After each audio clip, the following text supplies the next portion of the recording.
Let's talk about real estate professionals and hotel and motel owners. With regards to rental income, generally, if you have a sole proprietor, they're going to be reporting their rental income on one of two forms: the Schedule E, which is the most common reporting form for rental income, or the Schedule C. And the Schedule C is used for professional real estate dealers and by owners of hotels and boarding houses who provide substantial services for tenants or guests. Normally, when we're talking about this sort of thing, we're talking about a hotel or a motel or even an Airbnb where the owner is offering daily maid service, towels, breakfast, daily cleaning, that sort of thing. That's considered a substantial service. Generally, all other types of rental activity is going to be on the Schedule E, and it's going to be treated as passive activity income. Special rules apply to farmers, which I'm going to cover in the farming chapter. There's special forms for farmers with regards to rental income because they can have specific types of rental income called sharecropping rentals, where they rent the land. So I'm going to talk about that in the farming webinar. We're not going to talk about that here. And then if you happen to have a partnership or an S corporation that owns rentals, then there's a special form. It's Form 8825 to report the income and deductible expenses from rental real estate activities for those types of entities. If it happens to be a C corporation, that owns a rental, generally rentals are not supposed to be held in corporations at all.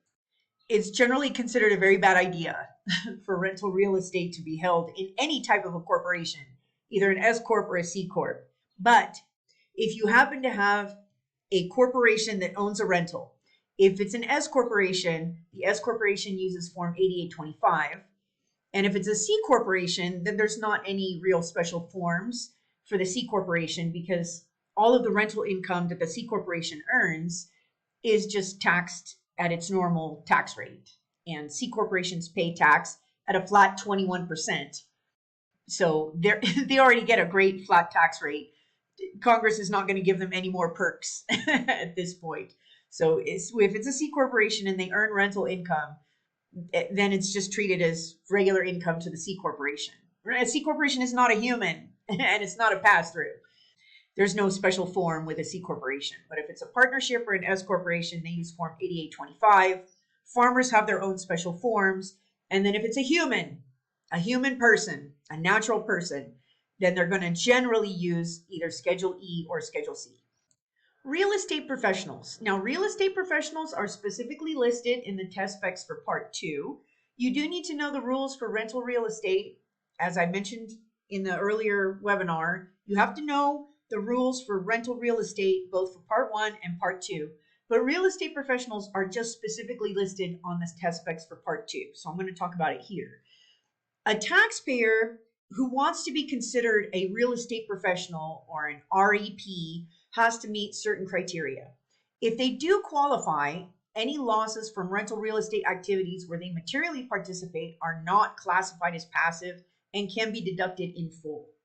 Most of the time, taxpayers who want to argue with you about being real estate professionals when they're clearly not are taxpayers who have maybe high wages from another job or high income from another business, and they have losses from their real estate activities, and they want to be able to deduct those losses against the other income that they have on the return, but they can't because of AGI limits. That's generally the scenario, which I want you to understand. The issue with real estate professionals and qualifying as a real estate professional generally only comes up when you have a taxpayer who has losses from their real estate activities and they want to offset other income on the tax return. And many times, taxpayers will want to argue with you about this and check that little real estate professional box so they can take those losses, even though they might not qualify. Okay? And it is something that the IRS audits pretty frequently. And usually, taxpayers lose when they have like regular W-2 jobs. They're a doctor and they have one or two rentals that are losing money. And maybe they have, $300,000 in wage income from a hospital. They're working as a doctor or something like that, scientist. They have really high wage income and they own a couple of rentals that might be losing money because it's the first couple of years that they've owned these rentals, which is not uncommon, right? It's typical for rentals to lose money at the beginning, when you're first getting started.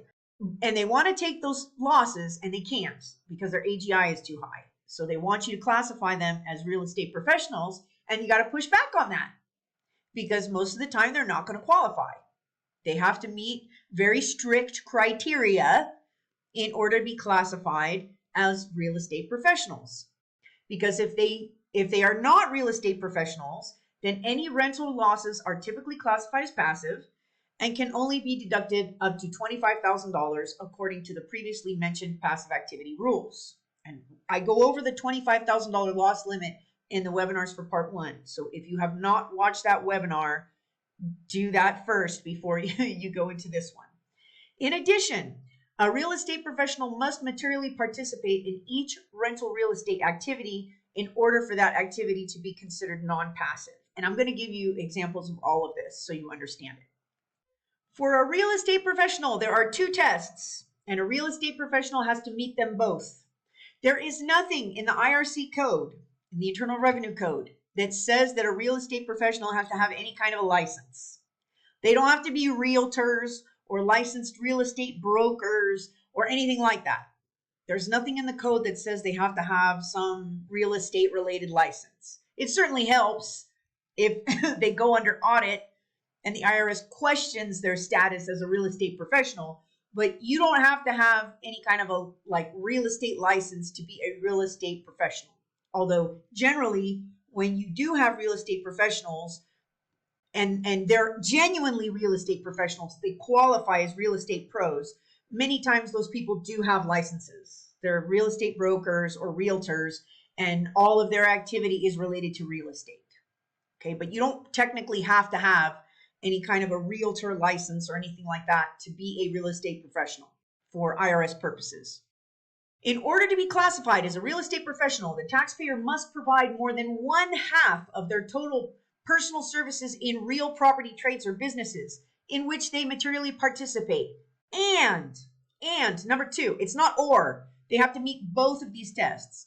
And they must perform more than 750 hours of services during the tax year in real property business activities, which includes property development, redevelopment, construction, reconstruction, acquisition, conversion, rental, operation, management, leasing, or brokerage services. You can have a person that have multiple activities, Schedule E rentals, Schedule C rentals, farm rentals, where they will qualify as a real estate professional. It doesn't have to be just one real estate activity. Most of the time, real estate professionals have multiple activities going on that are related specifically to real estate. Like you can have a realtor that has real estate commissions, from like Remax or 21st Century or whatever, and be earning those types of commissions as a realtor, report them on Schedule C, and then also have rentals on the side that they report on Schedule E, and they're classified as real estate professionals. The classification of someone as a real estate professional has to do with their own level of participation in the real estate activities themselves. In most instances, even if the taxpayer is a real estate professional, but they provide only basic services to their tenants, such as trash collection, the owner would still report the rental income and expenses on Schedule E, Form 1040, and the rental income would not be subject to self-employment tax. Note, one major benefit of being classified as a real estate professional is that the taxpayer is not subject to the 3.8% net investment income tax, which is the NIT, on income from rental real estate activities in which they materially participate. Remember, this is not active participation. That's a different thing. We're talking about material participation of a real estate professional. And generally, a person is not going to qualify as a real estate professional and get these perks where they're not subject to the NIT and then their losses are not limited. They will generally not qualify as a real estate professional unless all of their activity is in real estate related fields. It doesn't have to all be rentals, although it could be. If you own like 15 rentals and that's all you do, then you would be a real estate professional. If that's all you do is rental activities and nothing else, then you would be a real estate professional. But you can have someone who has, a mix of multiple different business activities as well as real estate activities, but they have to meet these two tests. So more than one half of their total personal services is in real property trades or businesses, and they have to perform at least 750 hours of services in real property business activities. Otherwise, they are not going to qualify. And let me give you two examples. Hoshi spends 800 hours a year repairing, maintaining, and dealing with tenants in her 5 apartment complexes, which she owns. So 800 hours means she's over the 750-hour limit. Every spring, she also works part-time in her father's accounting firm to help him through the busy season. She works 500 hours total at her father's accounting firm. Because Hoshi spends more than 750 hours materially participating in real estate, and number two, the 800 hours of real estate services is more than half of the 1,300 hours of total time she spends on both real estate and accounting services for the year, she is classified as a real estate professional. So this is actually a little bit of a squeaker. she's got a W-2 job, but she's still classified as a real estate professional because the majority of her hours during the year have to do with her real property trades or businesses. And if you have a person who actually does get audited over this type of thing, the IRS will look at every single hour. They will force that person to produce a log of their hours. And if they do happen to have another job, they will compare the number of hours that they spent at their other job. And many times people will lose. In this case, this taxpayer probably would win because she only works part-time to help her father out during the tax season. And then she has 5 apartment complexes. So she would probably have a good argument if her return actually did happen to go under audit. But it has to be 750 hours, over 750 hours of material participation in real estate activities. And then more than half of the personal services that she has during the year have to be in real estate activities. So she's qualified as a real estate professional. And as such, if she generates a loss on her rentals for the year, she will be able to deduct the losses on her return without any limitations. And if she had income from her rental real estate activities, like if all of her rental real estate activities were profitable, then this would be a moot point and it wouldn't matter, right? Most of the time when people want to argue with you about being classified as a real estate professional, it's because they want to deduct losses. That's the main reason why they want to be classified this way. Okay? Example number 2. Sophia is a self-employed real estate agent.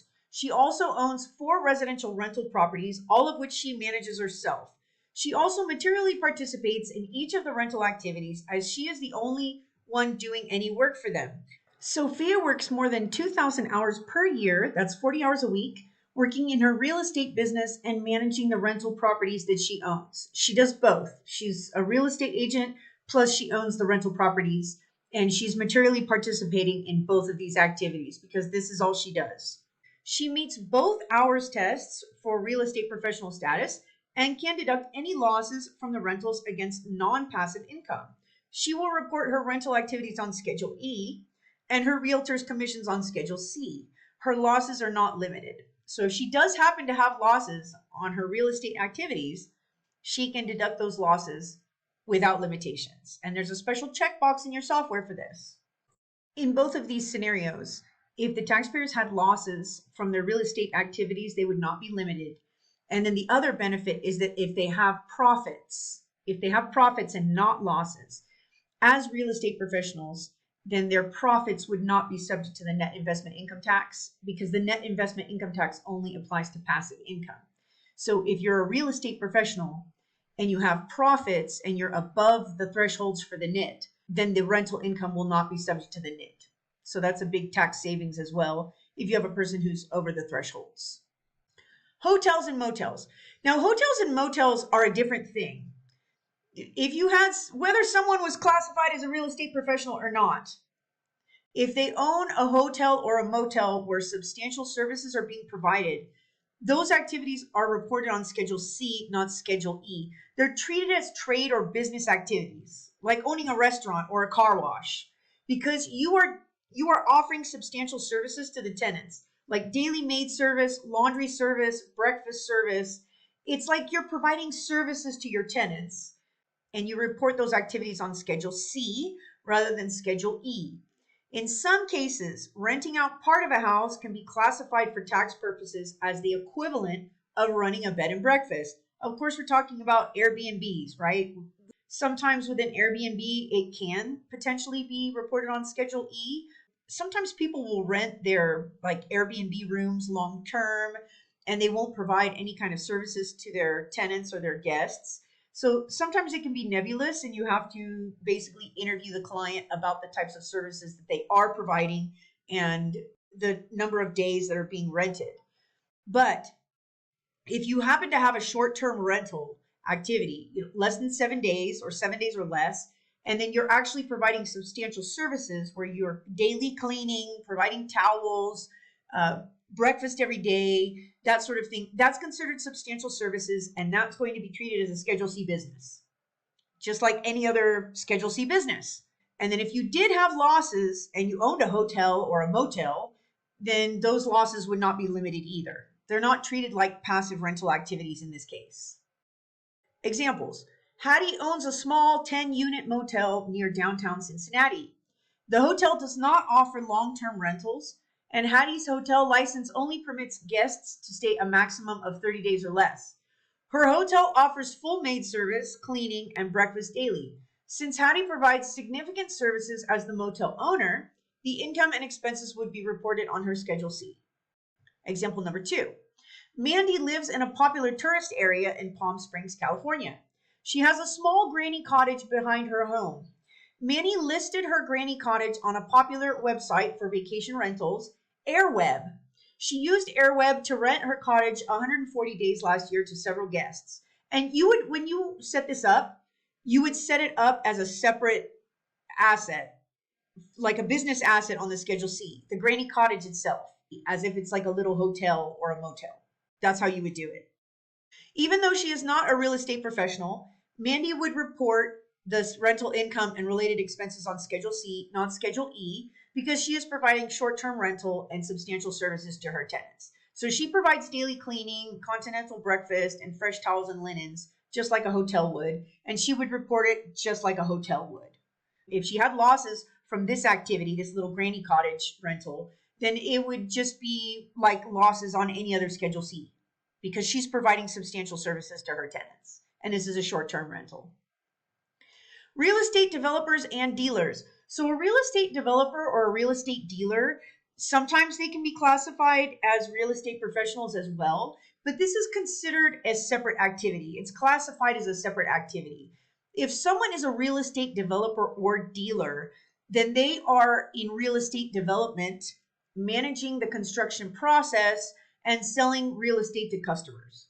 For a real estate developer, the real estate is treated as inventory. And this is one of the few times where actually having real estate in a corporation makes sense because the real estate is just inventory. It's not like a rental activity where you're holding on to that residential rental and eventually you have to take it out of the corporation. When you do that, it becomes a taxable event, which is why you should never hold real estate in a corporation. You know, large corporations hold real estate, right? If it's something like Apple or Tesla or whatever, or Ford or whatever, yeah, all of those large corporations own real estate, but that's not what I'm talking about. If you have some regular Joe Schmo taxpayer, they should not hold their real estate in a corporation, with the exception of someone who's like flipping houses or developing real estate. Then it's fine. It's fine to hold the real estate in a corporation, and sometimes it's even preferable because the real estate is treated as inventory anyway. So why does it matter? It's inventory if someone's a developer. Income that is earned by a real estate developer is going to be treated on Schedule C if the taxpayer happens to be self-employed and the income is subject to self-employment tax. Although in reality, most of the time, if you have a person who is a real estate developer, they're doing that activity through a corporation for legal reasons. And many times they will open up a corporation just specifically for that real estate activity because there's a lot of legal liability attached to that sort of housing development and stuff. You know, one of your workers like falls off of the second story building and breaks their neck and then they die. That's a huge legal risk. So many times real estate developers will open up a corporation just for that development. And then when all of the properties are sold and the development is finished, they'll close that corporation and open a new one for their next real estate project. That's really typical. But if they do happen to be self-employed, then you would report it on the Schedule C, and the income is subject to self-employment tax. Example, Bobby is a self-employed real estate developer. He purchases tracts of land, subdivides and constructs houses and condominiums for resale.